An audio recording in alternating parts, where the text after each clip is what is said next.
All right. Where's the chat? Okay. The chat is live. Awesome. Okay. I think we're good. Only 8 minutes late. Sorry about that.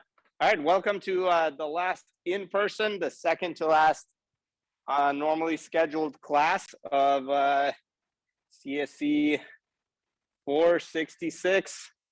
It's a bittersweet but necessary step in your education, is finishing classes so you never have to think about them again, except for this class, because presumably my pitch originally about this class was that you would all be able to do buffer calculations in your nightmares. So hopefully we've achieved that goal, which would be super good. Exactly, rent-free space in your hearts forever. Okay, cool. Aside from that, today is also the last kind of, I guess it's not the last meme review, it's not the last anything other than the last Tuesday of this class. Let's talk about memes. We've got some very good memes. One, of course, is Toddler 2 arrived shortly after the disastrous stream last Tuesday. And you've now had an entire Thanksgiving full of Toddler 2 with Yan85.ko. So you might love it or hate it. Kanye likes the old Yan85. It was a little easier as some of the older blue belts have commented. Then this year's final level is a little intense. Connor just went crazy and made it happen. The reason we have Yan85 here isn't to force you to learn an irrelevant kind of what's the term, like bespoke architecture. It's to enable you to practice reversing understanding and complex exploitation skills in a context that's simplified enough to approach, right? We could replace Yan85 with JavaScript bytecode, but there are certain complicated concepts then and large, much larger programs that you would have to exploit, reason about, et cetera, et cetera.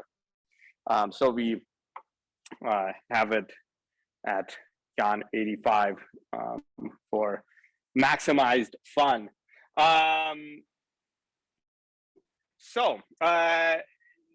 Toddler 2 is a little rough, but I have full confidence that you are able to rise to the challenge. Oops, hold on. We have microphone problems. Oh my God.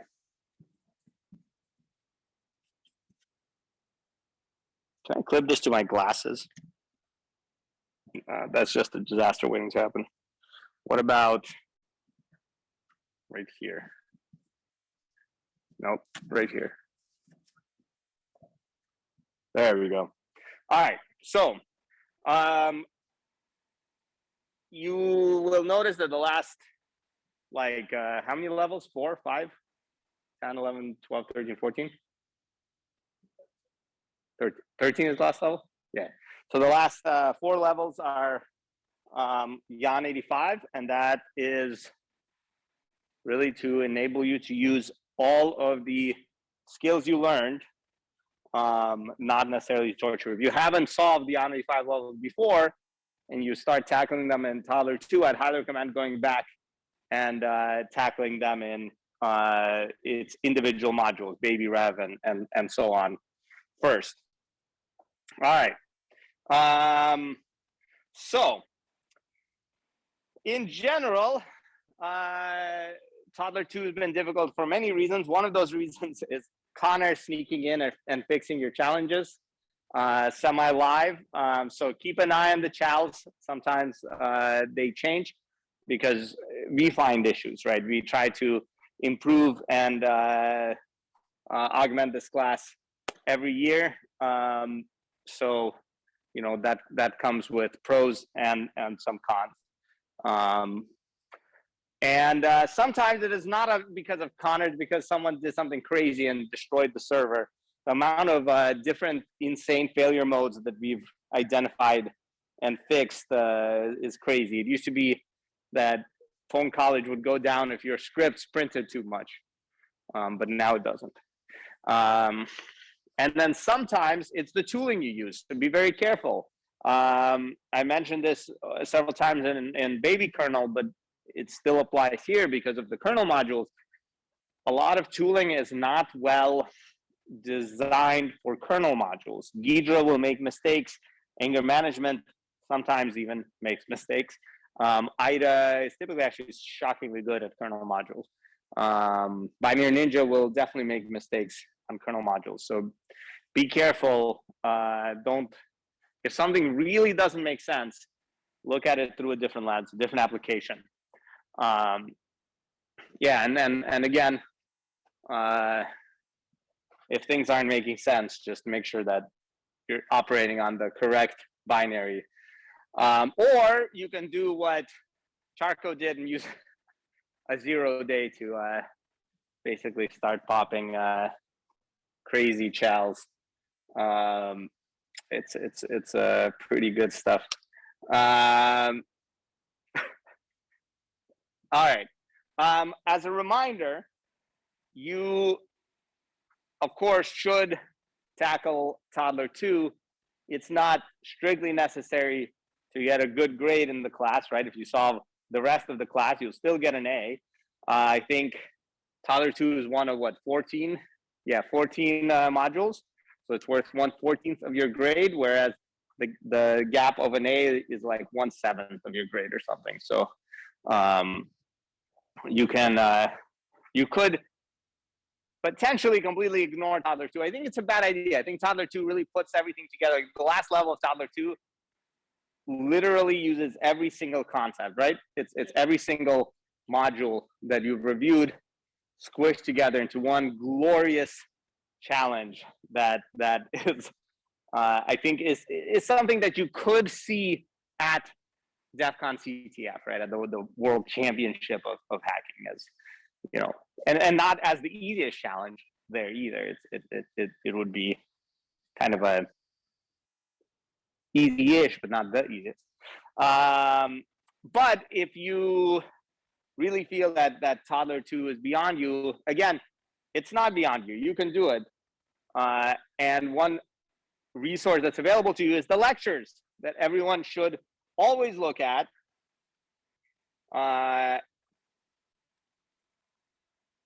What did I end up calling it? I forget. Exploitation 2. All right. These lectures will actually guide you through solving the first several Toddler 2. So if you haven't watched the lectures, please do that. Please, please, please, please, please. It'll help a lot. All right. Anyways, where were we? And then Genesis says on Twitch, going back and solving older challenges can inspire you to approaches for Toddler 2. Very specifically, the last part of baby race, all of baby heap, and then you know, obviously baby kernel. They're all very, very important for Toddler 2. Is it possible to disable setcomp with the Yan 85 kernel? Why not? Yeah, it's possible, right? Yeah. You're in the kernel. If you have code execution in the kernel, you can do anything. All right. So let's see where we're at. Where we're at is we have our first blue belts. So we have Trees, Aule, Naughty Boy, and Idan Hurja. Great job. Let's give them a round of applause in person and virtual. So I have belts here. Who wants some belts? Do we have Trees? Do we have Trees didn't show? Oh man, I brought the belt for him. Trees, your belt is waiting. All right, just in case someone else got a belt, I have a second blue belt, but I don't think they did. Okay, trees is an enigma. Who needs to get yellow belts? All right, come up, either one of you. All right, you want this televised? No televised. Stay in front of the, all right, or behind the camera. Congratulations. What's your handle? Alucard. Alucard. Congrats. Let's record it. Good job.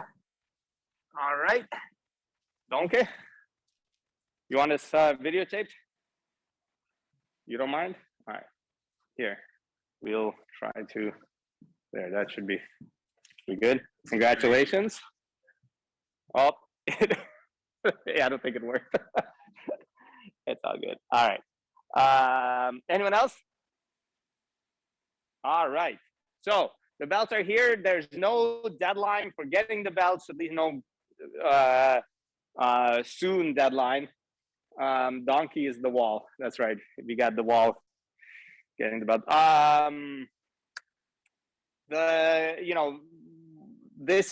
The deadline for getting the belts on last year's challenges is tomorrow.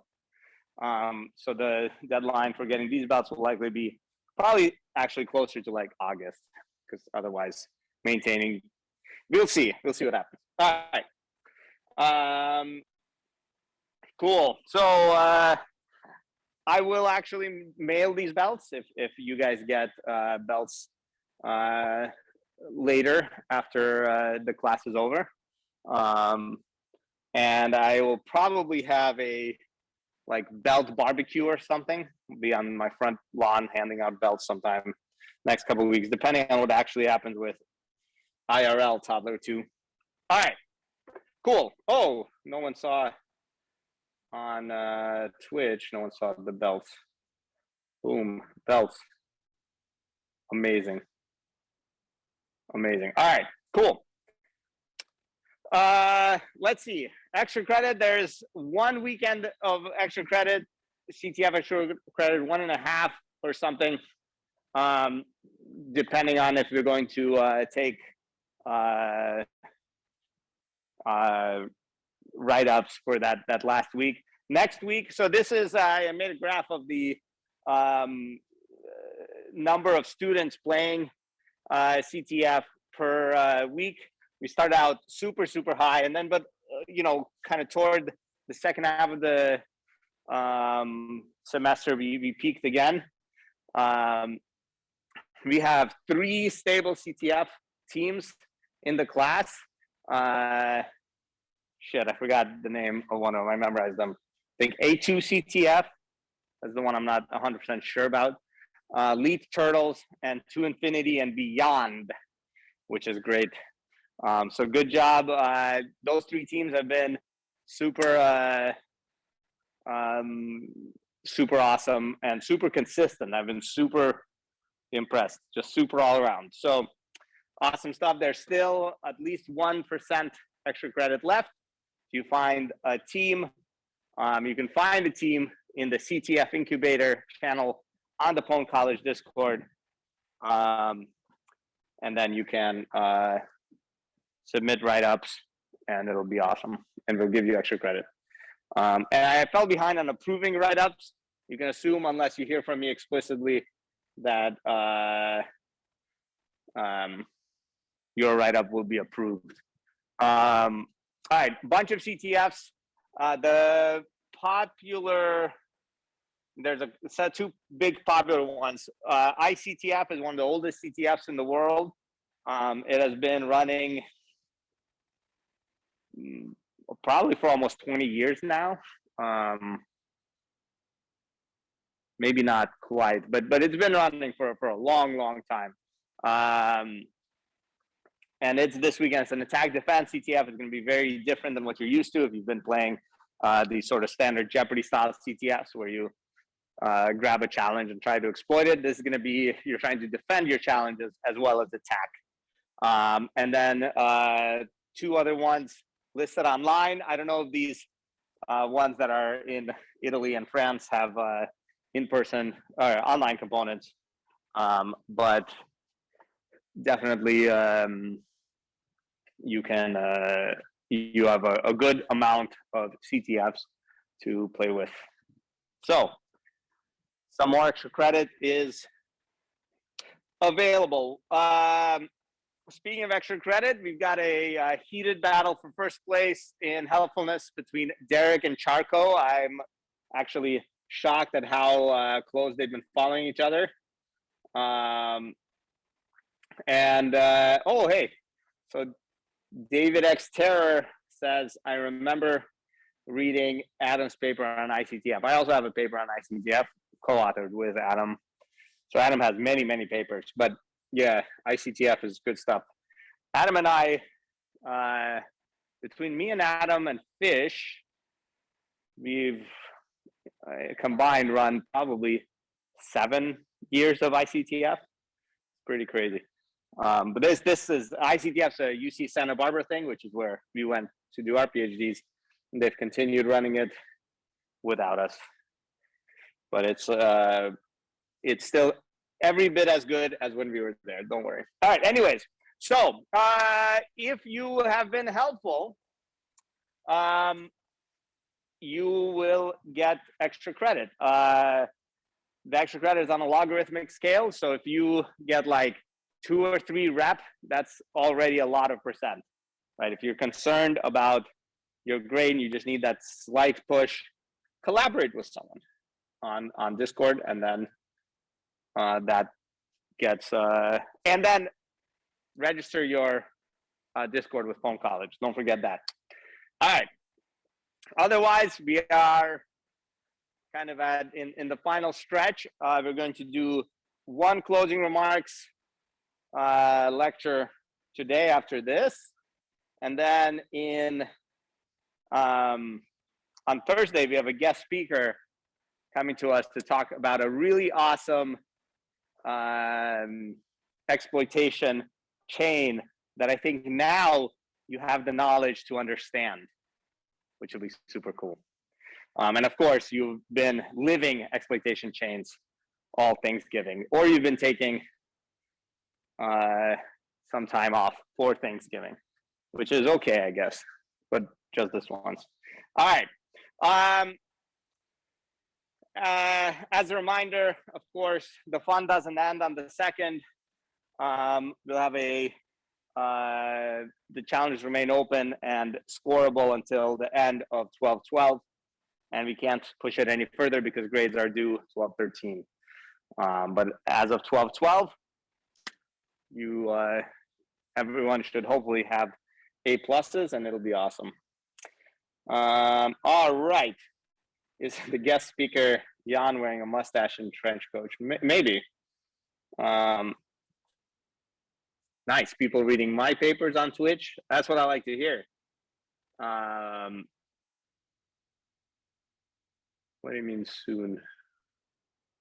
Connor, what are you talking about? Oh, the extra credits. Yes, yes. So you'll notice all the grades I'm about to present as we kind of get into the final stretch. It is extra credit free. That is, for one thing, because we just haven't had time to implement the scraping of Discord to calculate all the extra credits. But for another, because I don't want to do a curve based on extra credit. So we'll give you extra credit on top of that curve. It'll be great. All right. How did people do so far on Toddler 2? Not great. I think we only have 16 people that have solves on Toddler 2 altogether out of the 84 that are left in the class. But that's okay. I think there was Thanksgiving. Nothing wrong with taking Thanksgiving off. But otherwise, all of this is looking pretty scary. Toddler 2 is not easy, but you should all do it. It's super fun. The top 25th percentile for Toddler 2 is 0% right now.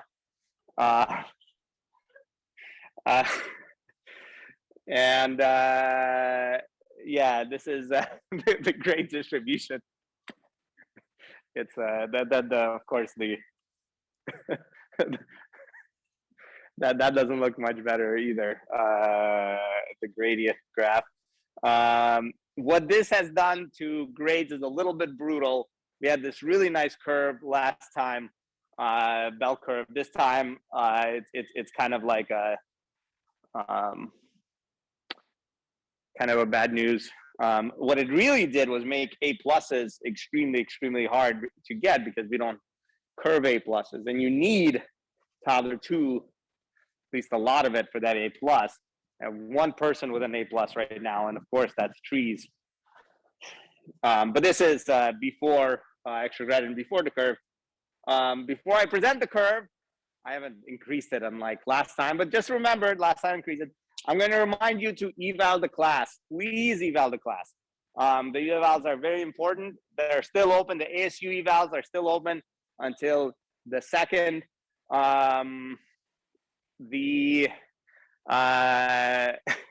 That's where I don't forget all of this when the good and the bad when you're evaling. I think it's important. I have myself over the meme again. Oops. There we go. It's important to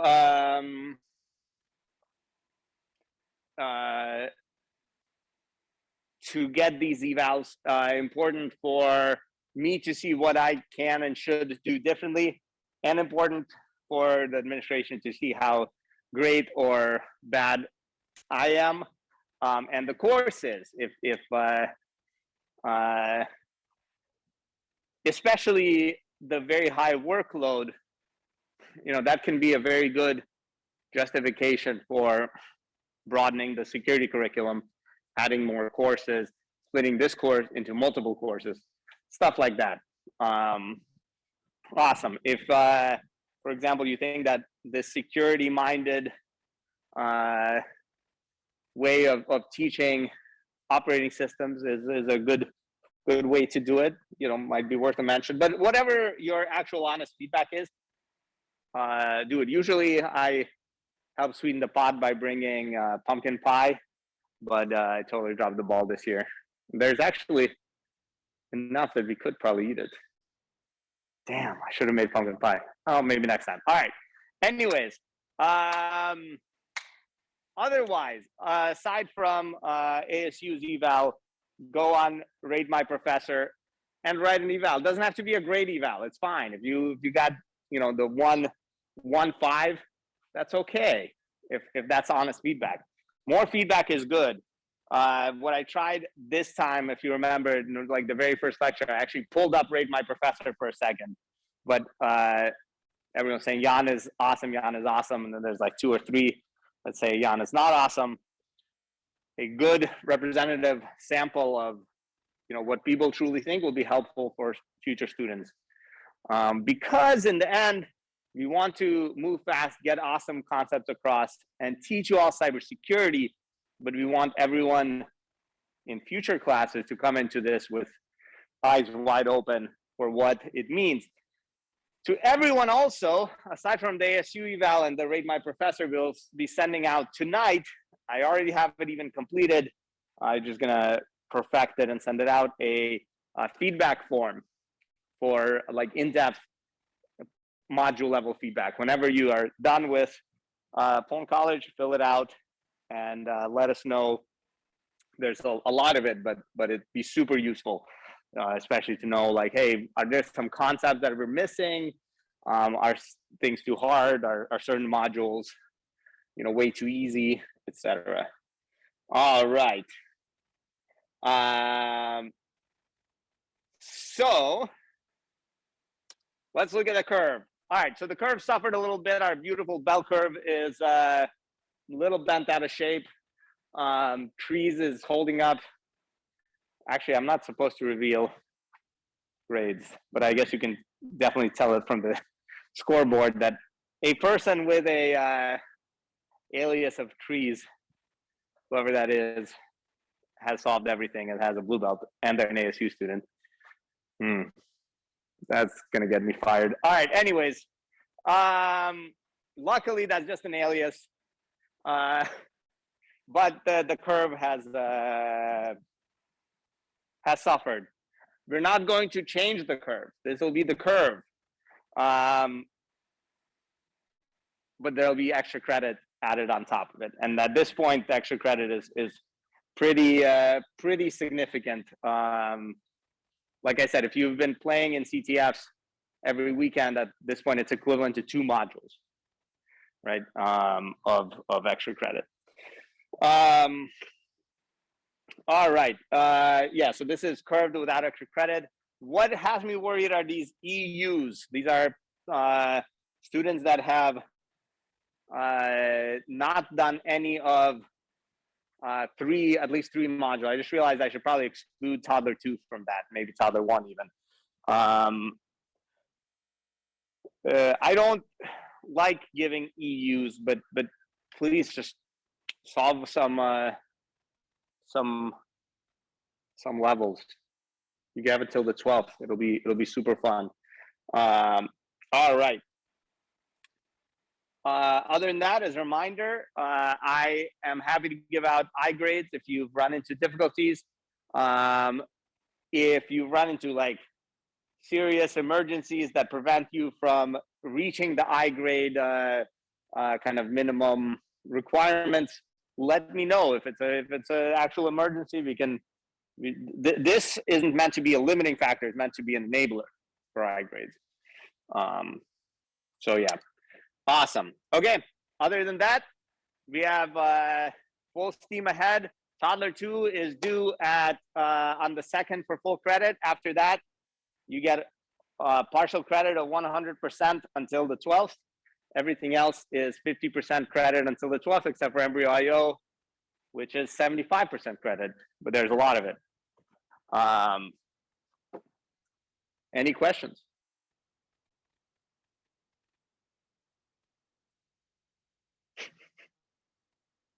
All right. That is that. Now, let's talk about who you want to be when you grow up, right? So I knew at 6 years old, when my grandma got me this book,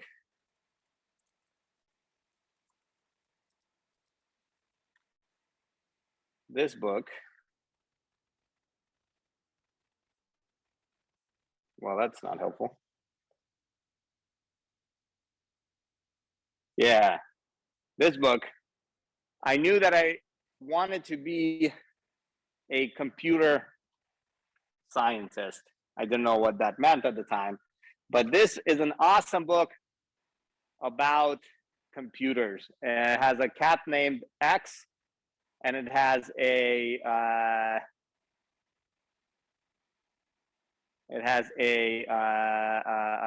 caterpillar named Caterpillar, and a, what's the term, like a blue jay. I don't know how it translates. Named Blue Jay, and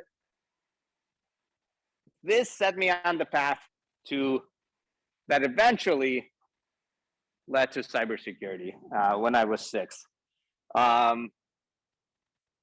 See here, they're talking about computer viruses. That's why they're all sick. And that, I think, also a virus or a bug. I think that was a bug. That was a bug. This is all about different parts of a computer. Yeah, well, basically, this was my 466, right?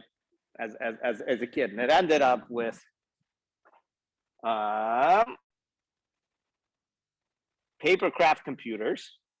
So these are little, papercraft things. Some pixel graphic drawing. Where's, and it ended up with. God damn it! Where is it? All right, well, I can't find it now, but it ended up with a quick, like, how to write BASIC. It did. Where the hell did it go? Anyone see it? Anyways, they talk about BASIC somewhere. So from here, it got me started enough to demand access to my mom's work mainframe and write BASIC. I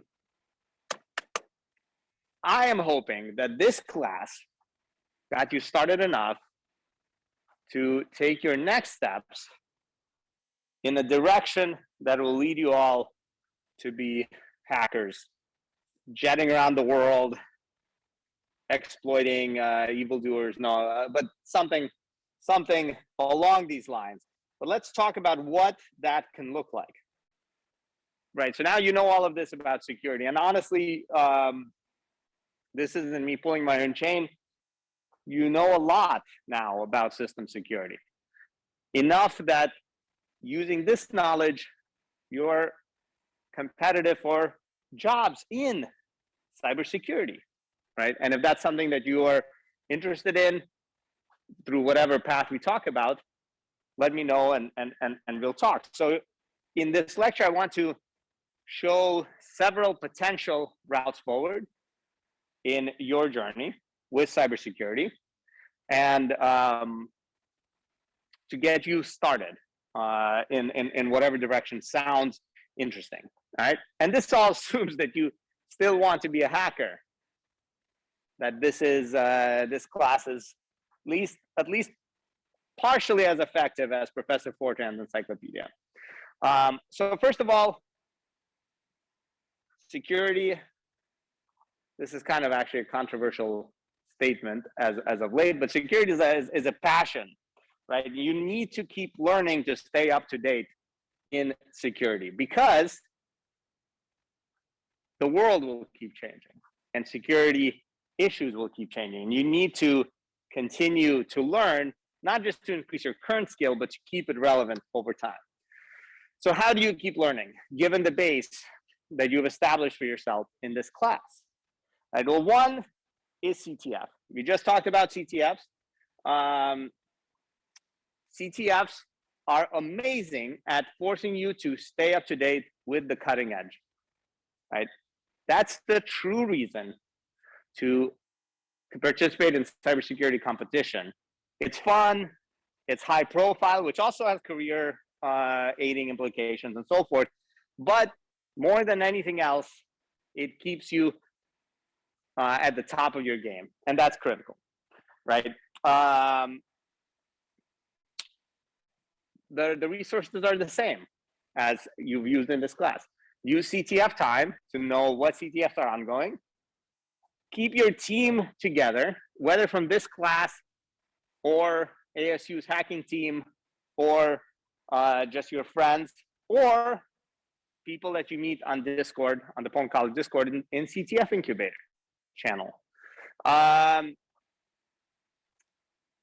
if you want a more self-guided thing than CTFs, tackle war games. War games are offline cybersecurity competitions, not competition, but like sets of cybersecurity challenges, usually themed around topics. I maintain a list on GitHub if you're interested. That will allow you to continue to learn, right?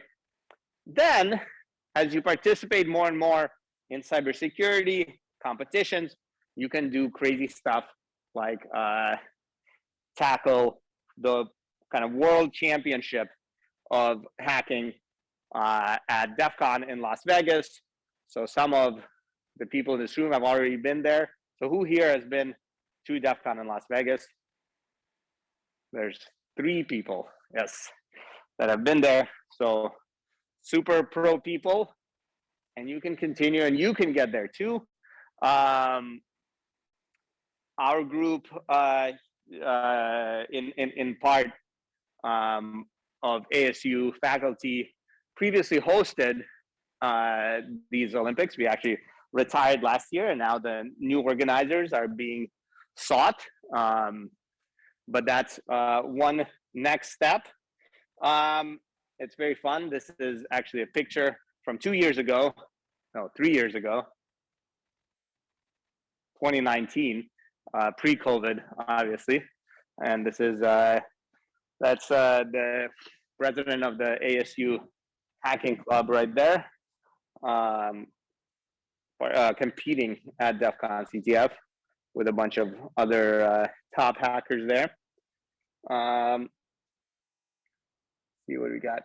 We're talking about extra credit in the chat. All right, other than that, CTFs are just one thing. What else? What else can you do to continue to learn about cybersecurity? Well, you can start. Let me try to move myself somewhere where I'm not blocking off text. You can start finding bugs in real code, right? And you can do this legally through bug bounty programs. So using some of the concepts you've learned in this class, at least the adversarial mindset, using some of the concepts that you've learned in CTFs on the weekends, you can start tackling the analysis of real software for bugs. And this is a viable way of making a living, but it's also a great way to learn, as long as you follow the rules, right? You have to make sure you have permission, and you have to make sure that you follow the terms under which you have permission. So go check out this list of bug bounty programs if you're interested, and jump in. You might have to learn additional concepts to tackle them. This class didn't go into web security, for example, right? A lot of the concepts here are in web security. So you can keep learning in classes at ASU, or you can learn on your own, which you are hopefully much more equipped to do so after this class than before. All right.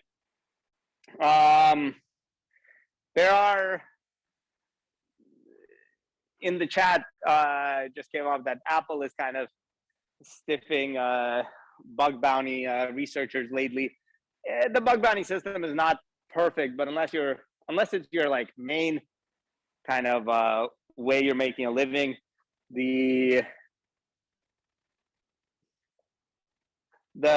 missteps Apple is making with bug bounty payouts isn't going to be relevant for this as a learning platform, right? You'll still be able to learn quite a lot. Maybe you'll get, instead of Apple paying you $35,000, they'll pay you $3,500, but for a bug that you find, which is a big difference. But you'll still get that learning. It's still a good way to get into real world hacking. All right, let's say that you stumble onto a vulnerability in the real world, or you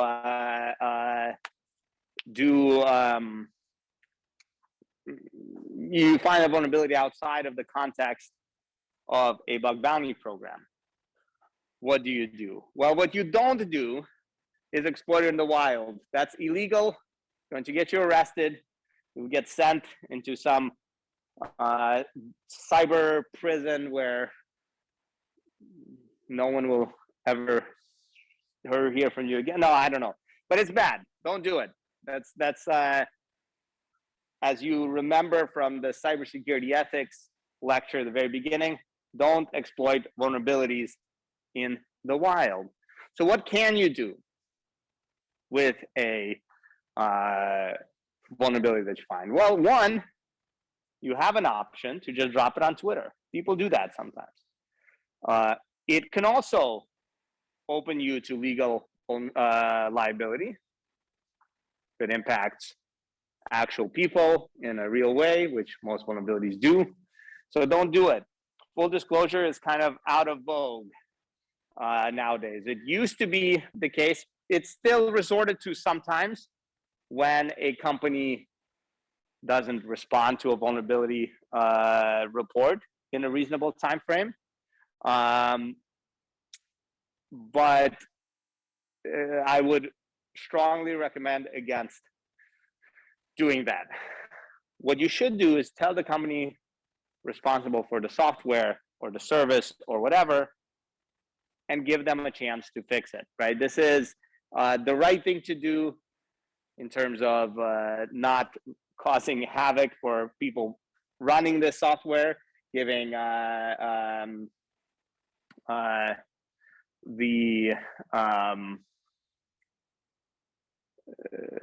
giving them a chance to fix it, et cetera, et cetera. You get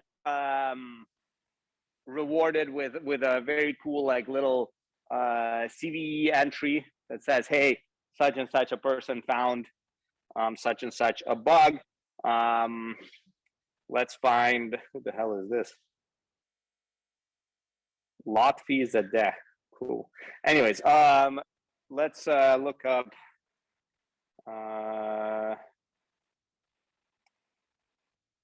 Pillow CVE Akshay. And in our applied vulnerability research class last semester, we found, well, one of the teams of students found a bunch of security issues in the Python image library. And because they reported it through proper channels and everything, they were rewarded with a bunch of CVE entries, which is great. It says, hey, these people found these bugs, rather than being assholes and, you know, dropping them on Twitter and whatever, they disclosed them carefully, and they found, and they gave us a chance to fix them. And this is great, good CV fodder or resume fodder when you're looking for work, and it says, hey, I was able to find real world vulnerabilities. If you're interested in this, last spring I ran an applied vulnerability research class. I would have run it this spring, but I'll be on parental leave. But it'll happen eventually again, and it'll be super fun. And that's the context in which we found these bugs. All right, let's see. Number 3, you can take that vulnerability and you can hoard it, and you can go to a contest such as Pwn to Own, Geek Pwn. There's like a whole number of these things, and you can demonstrate this vulnerability at a 0-day contest, right? Big prizes. A friend of mine won hundreds of thousands of dollars or something, and a Tesla by hacking the Tesla, right? The original idea is you hack something to own it, to actually keep it. So they'd have like MacBooks, and you could keep MacBooks. But that was back when the market for vulnerabilities was smaller. Now they also have these cash prizes. Then the ethically gray area, morally ambiguous thing that you could do is sell the 0-day. I don't recommend this either, right? But there is a gray market and a black market of 0-day vulnerabilities, where entities of various levels of legitimacy will purchase this information about security vulnerabilities. Some of them will then turn around and sell it or disclose it to companies. Some will not. You lose control of what happens with essentially the cyber weapon that you developed. So something to think about.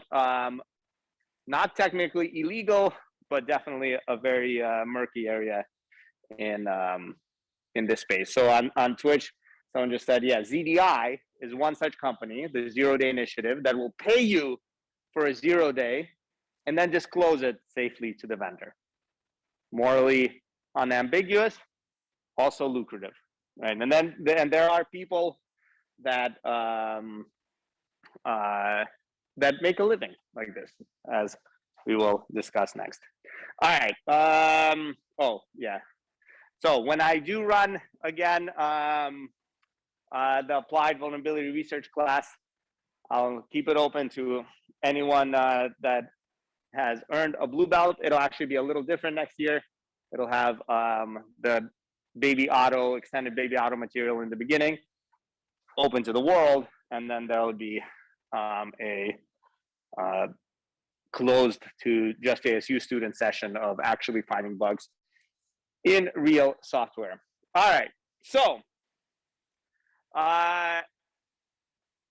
you can also continue to learn, find bugs, do awesome stuff as a graduate student at ASU. If you're interested in digging in further into what we've learned here and doing research in the area, changing the cybersecurity landscape in a fundamental way, let me know, and we'll talk about graduate school. All right, now the question is, all of this is great in terms of learning, and I've alluded to several ways that you can make a living doing cybersecurity, but how do you actually make a living? And I'm going to go through a number of different career paths. This isn't exhaustive. This is mostly in the kind of technical side of things, not the management side of things, for example, of how to make a living in cybersecurity. One route is penetration tester. This is probably one of the most common technical cybersecurity jobs out there. Basic idea is you are muscle hired by companies to test their security, right? You test their security, you identify flaws, you tell them about it, right? And this can be very cool, right? You get to actually break into actual systems run by actual companies on their request, and they'll be happy that you managed to hack them, right? Also very cool in that it can be a wide variety of targets. You might be breaking into, large bank one day and a grocery store chain the next, and those will have different challenges and different security, payment processor the third day or something, right? However, even in very different organizations, you're going to find a lot of the same organizational issues. From my friends in this industry, this can get very old very fast, right? Among my friends that have been penetration testers, they got burned out because of the repetition and left after several years, right? It can be kind of a bummer. And one of the things from discussions with these people is that most of these security bugs that you find aren't that interesting. Most of them are unpatched systems.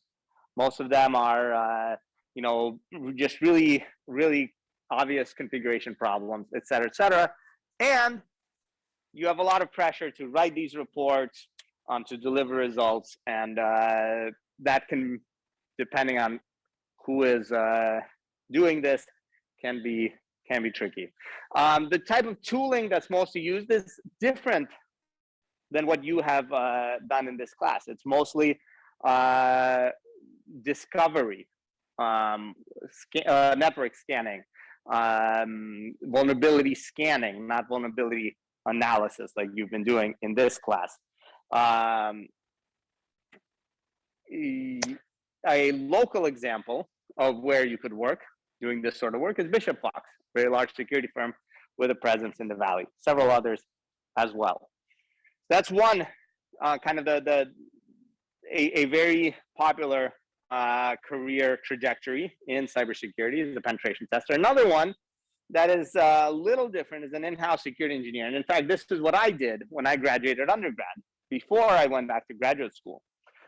Basically, large companies will maintain engineering teams in-house and pay them to maintain the security of their systems. It's a pretty stable job because these large organizations need security groups. And even when large organizations are hacked, usually they don't fire their security group. That would be crazy, right? Because that means that they need them all the more.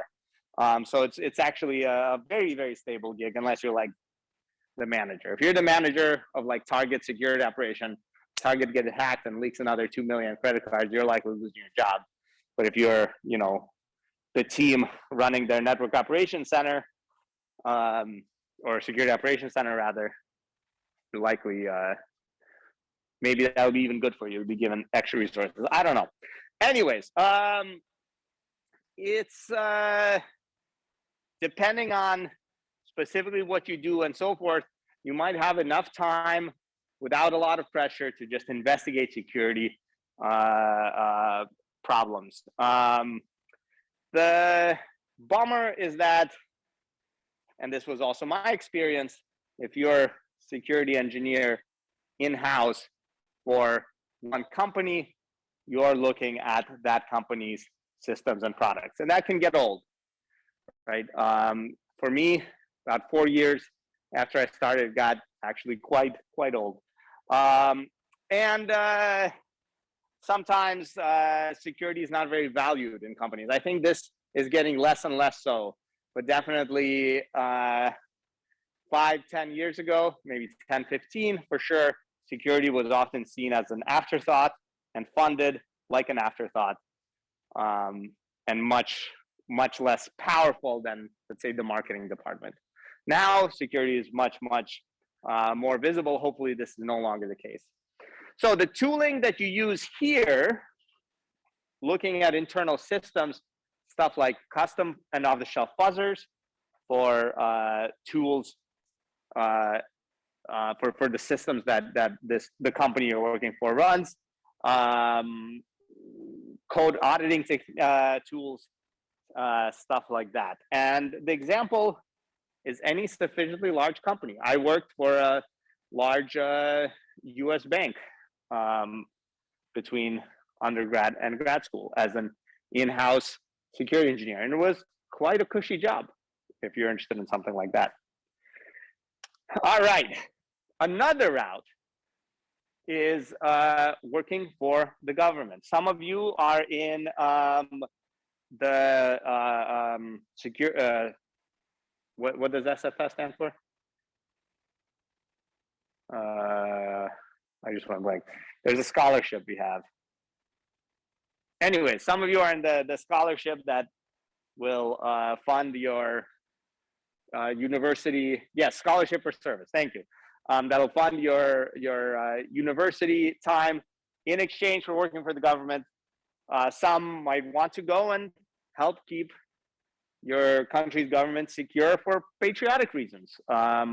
Some want to do that because it's an extraordinarily stable gig, a government job doing cybersecurity. There's obviously a lot of agencies that run a lot of security operations. And generally it's a pretty, it's a gig that gives you the time you need to get results and etc. Of course, the con, the negatives is that almost always the public sector pays worse. You're not going to be making the same money as a government security engineer as you would as a industry security engineer. And oftentimes you need to get clearances so that you can work on kind of top secret stuff, which on the other hand, you get to feel like a spy. Do people still watch Alias, the spy movie or the spy show? That was like a big spy show when I was like in college. No? All right, that's way too long ago.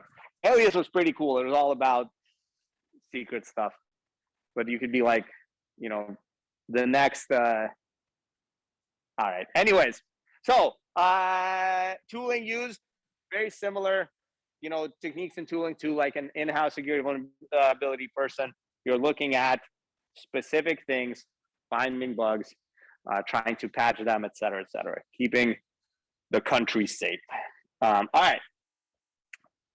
Another thing you could do is an industry vulnerability researcher.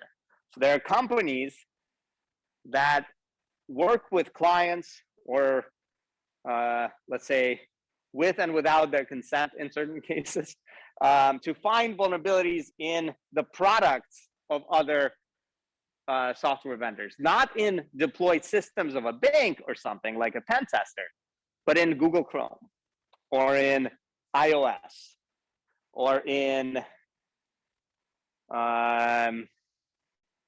Steam, right? These are like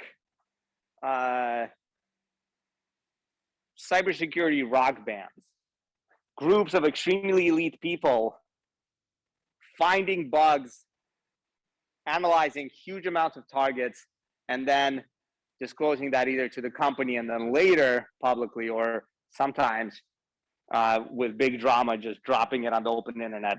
A very, very popular example of this is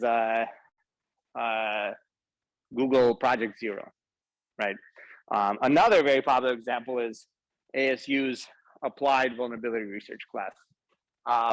We had our share of drama there too. If you're interested, we have the outstream from the last class actually archived on the pwn.college channel.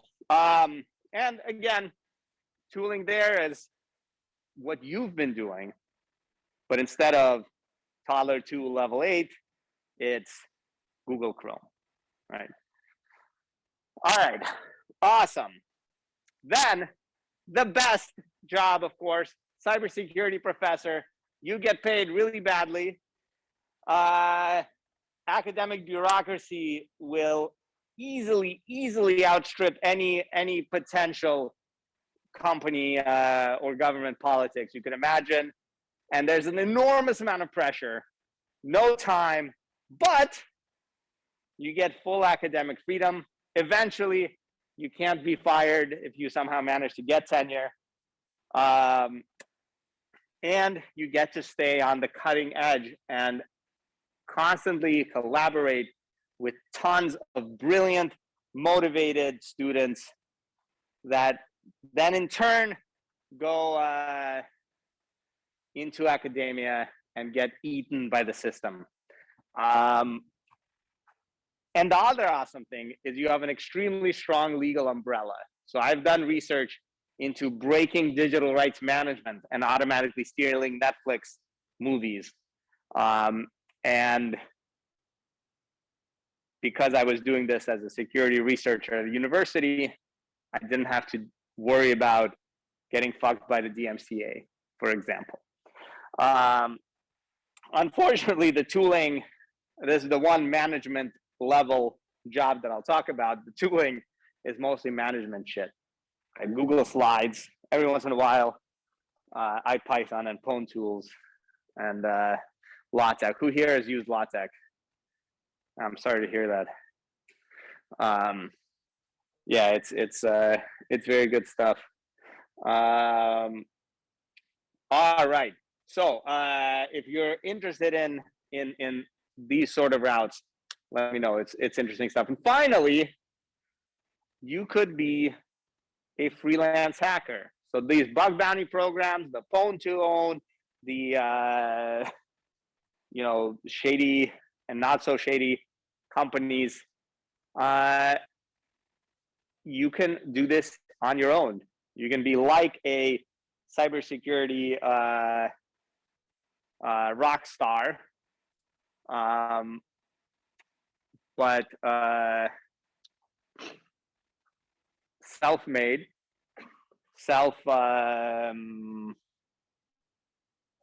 what's the term I'm looking for? Like a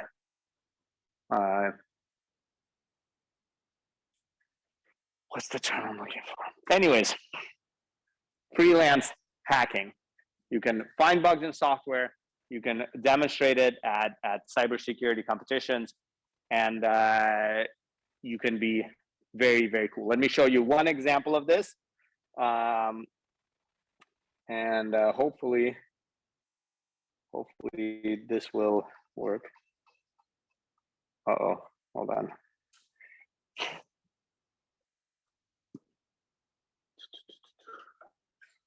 Okay.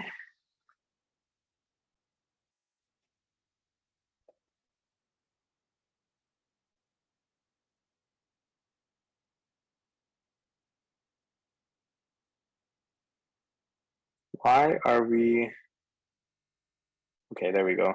Output is going to HDMI display board. Perfect, okay. Let's roll. So this is a friend of mine and his friend. So like, I guess would be my friend, my transitive property.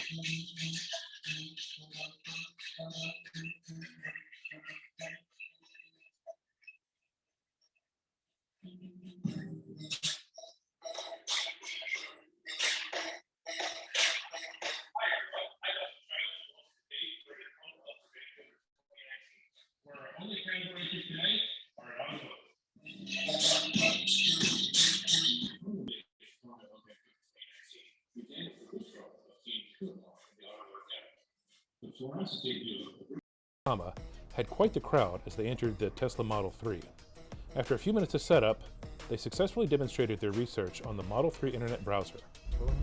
Seriously? We're good. They used a jitbug in the renderer to display their message and earn $35,000. And of course, since this is pwn to own, they also get the car. It should come as no surprise to anyone that the fluoroacetate duo had been crowned Master of Pwn for 2019. In a tie for third place, Nicholas Baumstark, as well as Phoenix and QWERTY, each had 4 points towards Master of Pwn. Our second place finisher, Arthur Gurkis of Accidents Intelligence, had 5 points in his Master of Pwn standings. Amat and Richard and their amazing research earned $375,000 over the contest and resulted in 36 Master of Pwn points.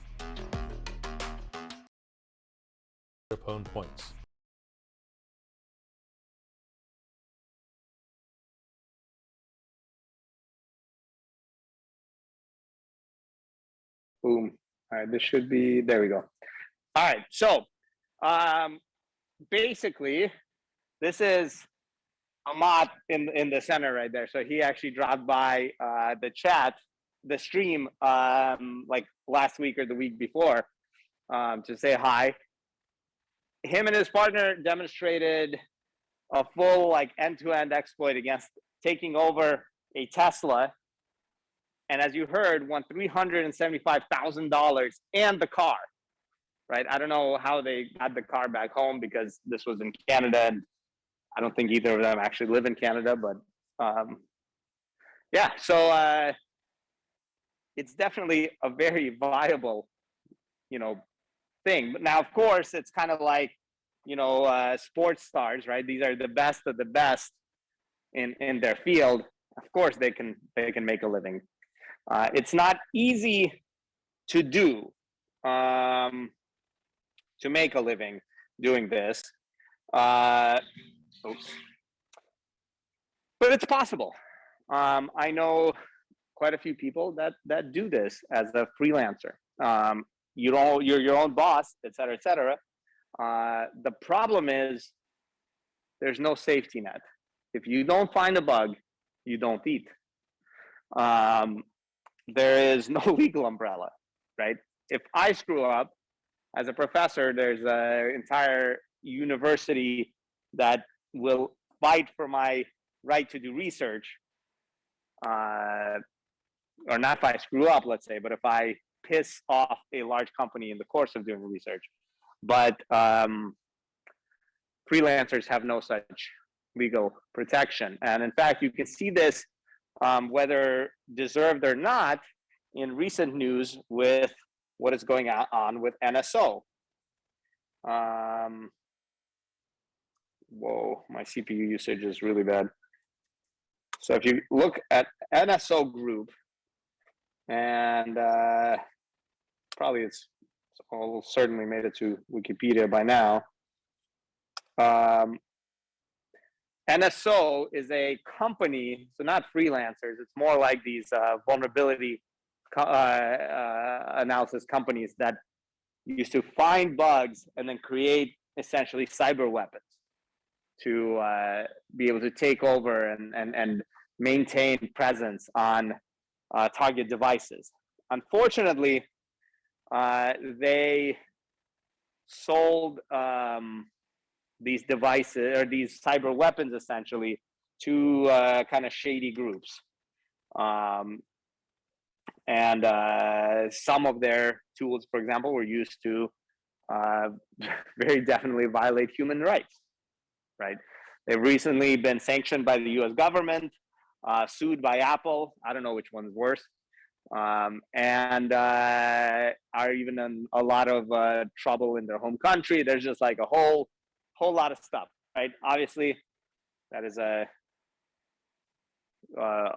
problem, especially you can imagine that's NSO, like a $1 billion corporation. If you are not a $1 billion corporation, you could be in even more doo-doo if you get into that problem. But of course, if Apple wanted to sue me, I don't think ASU could protect me very much. but we'll see. All right. Oh my God. We're stuck watching this over and over now. No, how do I escape? Oh, that was the last thing. So that's everything you could do as a hacker. No, I'm just kidding. Those are some of the potential careers that you could go toward as with the skills you learned here as a base. We'll talk to one person that has a career in cybersecurity that'll do a guest lecture for us next lecture, talking about an awesome exploitation chain that they made when they were in a slightly different life. And then otherwise, tomorrow, as usual, we'll do a office hours for Toddler 1, or sorry, Toddler 2, but also any prior challenges that people are catching up on. And we'll try to keep some office hours going after the semester ends as well until the grade deadline. Any questions? No questions. Office hours next week as well. Yeah, we'll do at least some office hours next week. Probably a normal amount of office hours, but no regularly scheduled classes. All right. Awesome. Thanks for tuning in. Thanks for coming. And I will see you digitally on Thursday. And I think a belt barbecue would be actually a cool idea. Do like a little thing. People can come by, pick up belts. Even last year's blue belts and yellow belts that didn't get belts because they didn't exist yet. Cool. If someone's a white belt, can they still take 598? Get your blue belt. It'll be fun. Because it built off of a lot of the concepts that we learned here, especially the exploitation of the bugs that people find, even though it's very hard to force students to exploit these for some reason. Anyways, all right. Thank you for coming. Goodbye.